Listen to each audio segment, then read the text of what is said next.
Muy buenos días a todos y bienvenidos. Muchas gracias por estar aquí participando de una conferencia que sé que va a ser en extremo interesante y apropiada. Tenemos una persona que nos va a dirigir en esta discusión que pretendemos tener aquí, que es el profesor Carlos Javier Sánchez. Muchos de ustedes lo conocen, lo han visto aquí en el recinto. Pero quiero que conozcan un poco de su trasfondo.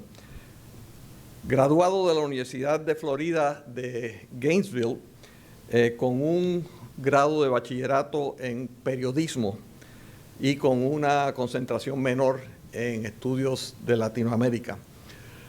Es miembro ahora de una serie de organizaciones que tienen que ver con investigaciones de opinión pública, American Association for Public Opinion Research, International Institute of Forecasters, etcétera, etcétera.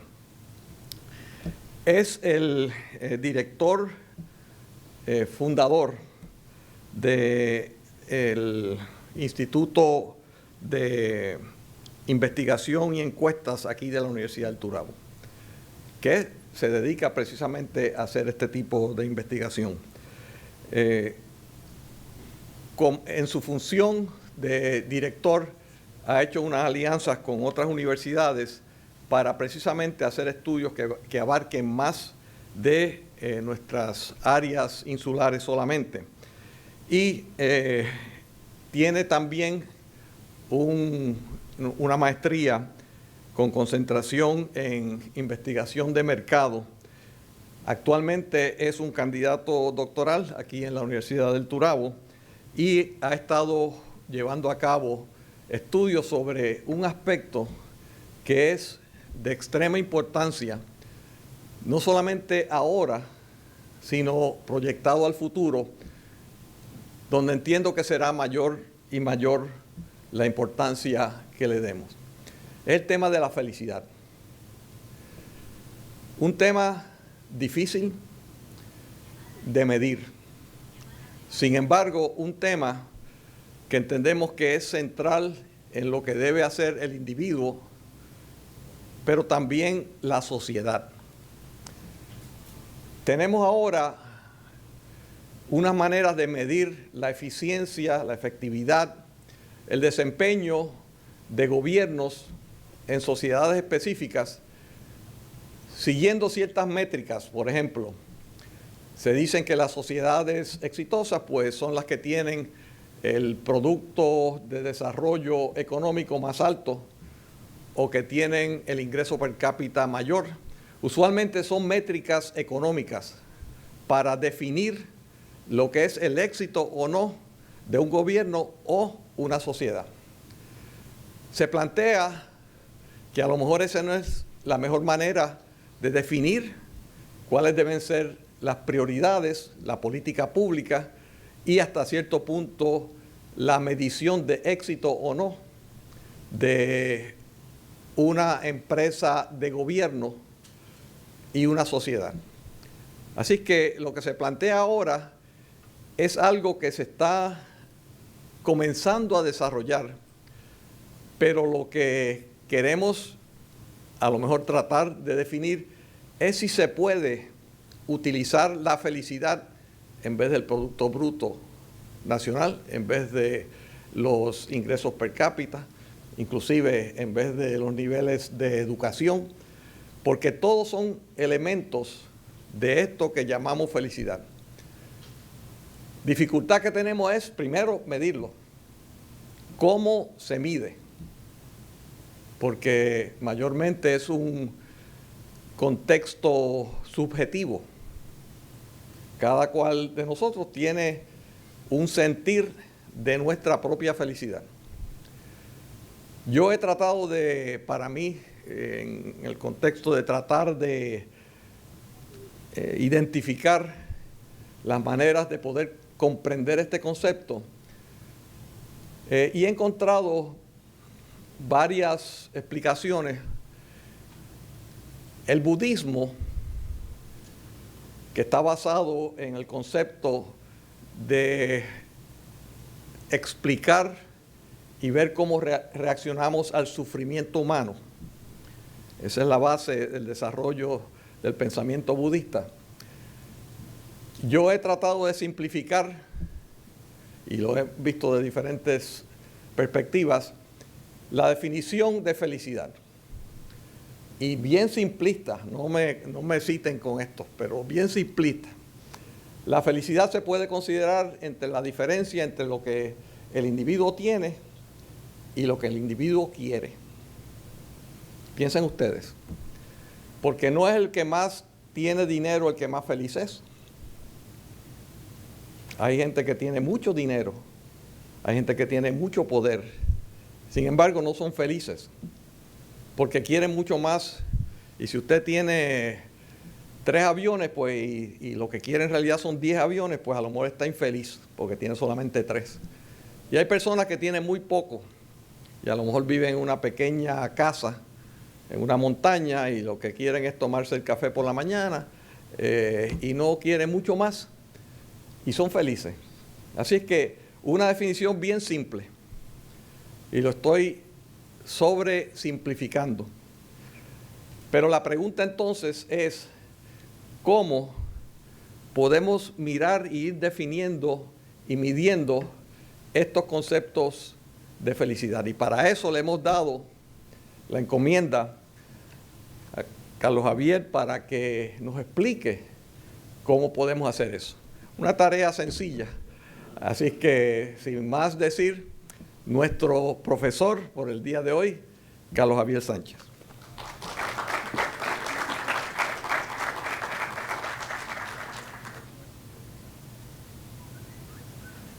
Lo estaba escuchando y se me olvidó que yo era el que tenía que presentar.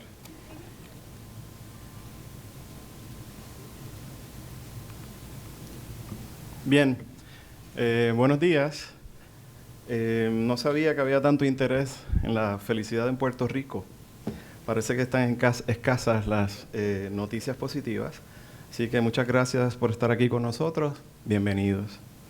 Primero que nada, le doy las más sinceras gracias por su presencia aquí hoy en la Biblioteca Museo Gobernador Pedro Rosselló, lugar que considero uno de los más bellos que tiene el centro universitario más hermoso en Puerto Rico, donde acostumbro sentarme siempre que puedo para empaparme del conocimiento de las conferencias o de la oportunidad de interactuar con algunas de las mentes más privilegiadas que he tenido la dicha de conocer, ¿verdad? Como son las del gobernador Pedro Rosselló, el rector Denis Alicea, mi licenciado Antonio Monroy, mi amigo Marcelino Rivera, compañero estudiante doctoral con el que tengo el derecho y la fortuna de hacer el estudio, Rafael Padilla, la estudiante de maestría de Administración Pública de nuestra Escuela de Ciencias Sociales y Comunicaciones y que tiene un doctorado en entenderme, por no decir soportarme, a mi esposa, que se encuentra aquí hoy en día.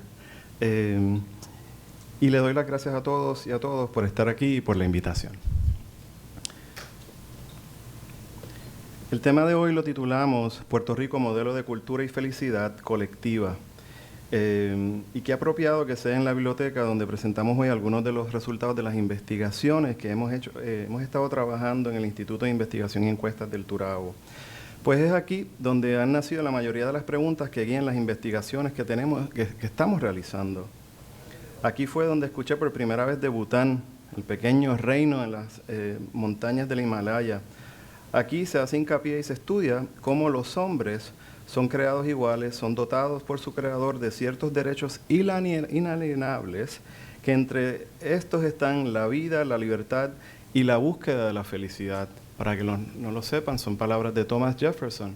Están en la Declaración de Independencia de los Estados Unidos y en la Declaración de Independencia y la Constitución francesa. La búsqueda de la felicidad. Aquí en la biblioteca virtual, aquí también se dirige la biblioteca virtual de la Universidad del Turabo, donde navego por horas y viajo leyendo libros, teorías, casos y revistas relacionadas a cualquier tema sobre lo que tenga curiosidad.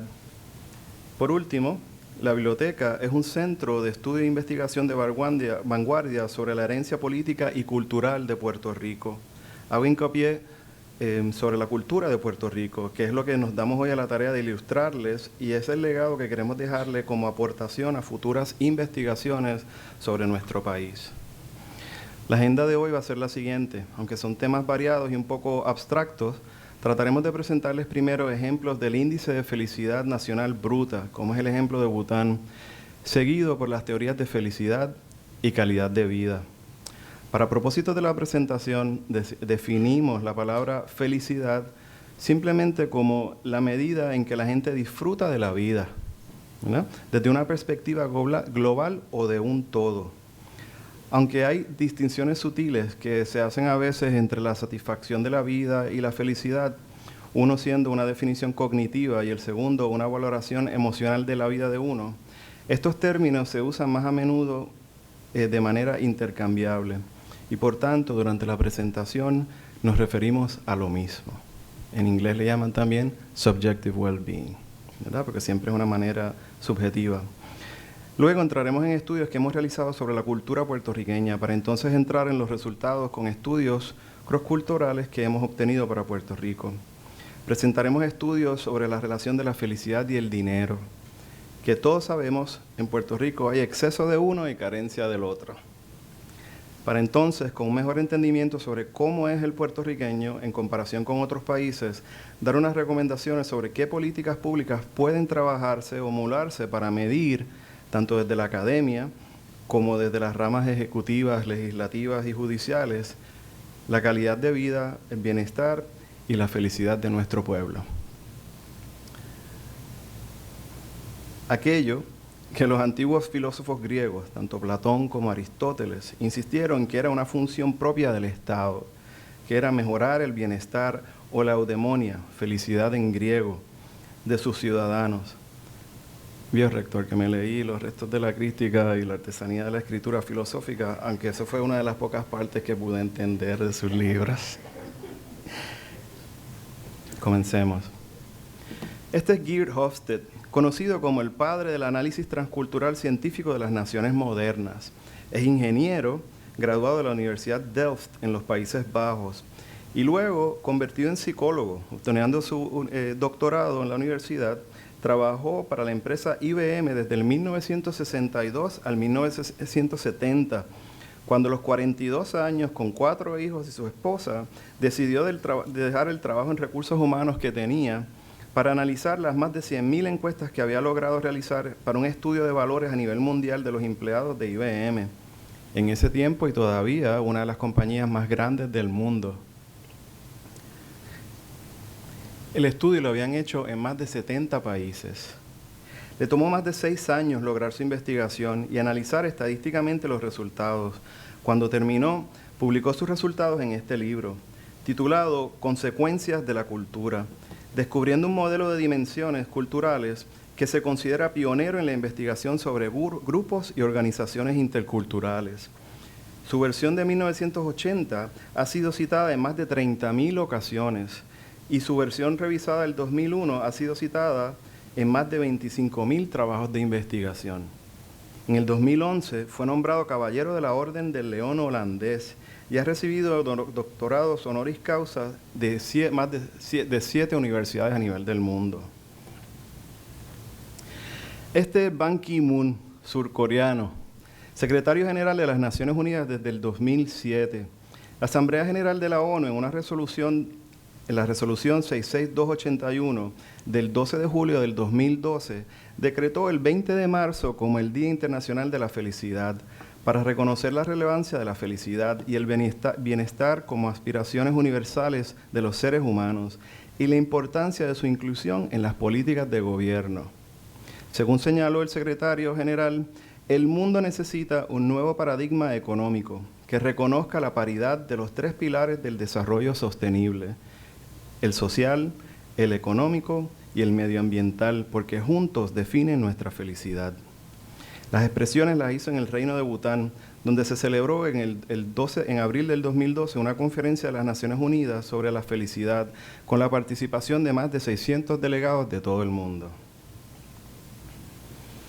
Bután es un país en el sur de Asia, ubicado en la cordillera del Himalaya y sin salida al mar.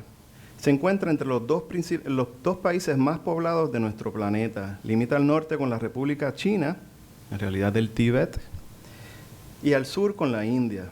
Sin embargo, ya que los países vecinos han sido subsumidos por estos dos colosos, Bután se ha mantenido independiente y en su historia nunca ha sido invadida con éxito. Aquí lo vemos, ¿verdad? Del Bután, al norte está China. Ahí solamente hay 2/3 partes de la población del mundo en esos dos países. Sin embargo, la población de Bután es de alrededor de 750,000 personas, en una zona extremadamente montañosa, donde 3/4 partes de la población son budistas. En el 2008, Bután completó la transición a una democracia de una monarquía que gobierna con una constitución ratificada, donde los butaneses eligieron sus primeros líderes políticos, convirtiéndola en una de las democracias más jóvenes del planeta. El cuarto rey, Wangchuk, insistió en la democracia y es también la persona que codificó el reconocido Felicidad Nacional Bruto, donde declaró que si el gobierno no puede crear la felicidad para su pueblo, entonces no hay razón para hacer de ese gobierno. Inclusive, está en la Constitución y en el Código Legal de Bután. Desde el 1976, y el año que viene están preparándose para cumplir sus 40 años, el Reino de Bután ha hecho un esfuerzo para medir el rendimiento nacional no solo en términos de Producto Interno Bruto o Gross Domestic Product, la medida macroeconómica estándar del crecimiento en todo el mundo, pero en vez mide la felicidad nacional, una métrica introspectiva que calibra el bienestar y la calidad de vida de las personas, dándole igual importancia a los factores no económicos como el buen gobierno, la preservación del medio ambiente y la cultura. El GNH está codificado en su constitución y en todo el país a través de encuestas continuas se mide el factor de la felicidad de la gente. El Gross National Happiness Index está construido sobre 4 pilares: la buena gobernanza, el desarrollo socioeconómico sostenible, la conservación del medio ambiente, la preservación de la cultura. Y para asegurar la medición efectiva, en adición tiene 9 dominios que están asociados con los pilares bajo los dominios, seguido por indicadores y subindicadores. Los dominios incluyen, número 1, el bienestar psicológico, número 2, la salud, 3, la educación, el empleo del tiempo, la diversidad cultural y resistencia a cambios de la cultura, la buena gobernanza, la vitalidad de la comunidad, la diversidad ecológica y la capacidad de recuperación en los niveles de vida. Cada dominio se compone de 2 a 4 indicadores que se miden cada cierto tiempo para generar política pública y no guardan correlación entre sí. En total son 33 de los dominios. El instrumento de medición es una encuesta que se compone de un cuestionario de más de 300 preguntas. No vamos a entrar en el detalle del GNH, pues es un poco largo y complicado, pero sí le adelanto que en el Instituto de Investigación y Encuestas lo estamos traduciendo al español para tratar de replicarlo en cierto modo en Puerto Rico y comparar los resultados con Bután. Desde el 2012, el Reino Unido, Francia, Alemania y China han lanzado mediciones nacionales de bienestar. Utilizan los datos para descubrir qué políticas públicas elevan el nivel de felicidad nacional de su pueblo. Uno de los proyectos de mayor relevancia, impulsado por la Organización para la Cooperación y Desarrollo Económico, que agrupa a 34 países miembros y desde el 2011 mide la satisfacción general con la vida de las personas, con su proyecto House Life, mide la satisfacción de las personas, pero no solamente mide la satisfacción de las personas, también mide otros 10 temas acordados que están de acuerdo, miden el bienestar de las personas como son la vivienda, ingresos, empleos, comunidad, educación, medio ambiente, compromiso cívico, salud, seguridad y el balance entre el trabajo y la vida. No solamente son elementos económicos. Los resultados se publican en un mapa interactivo donde las personas le dan perspectiva o importancia a los temas de acuerdo a cada país, región y tema. Aquí podemos ver los resultados de Estados Unidos en el 2014, comparado con los otros países y economías del mundo. Vemos cómo en los Estados Unidos podemos apreciar dos dimensiones sobresalen al resto del mundo en la gráfica. Estas son las dimensiones, los diferentes países, y esas son las dos dimensiones que Estados Unidos sobresale al resto del mundo en la gráfica, que es ingreso per cápita y vivienda. Sin embargo, es promedio, ¿verdad? Esta es la parte promedio, en el tema de satisfacción personal y en el ambiente, pero rezaga en comparación con los otros países en relaciones sociales y balance de vida y trabajo de sus ciudadanos. El modelo de House Life ha servido de guía para múltiples países.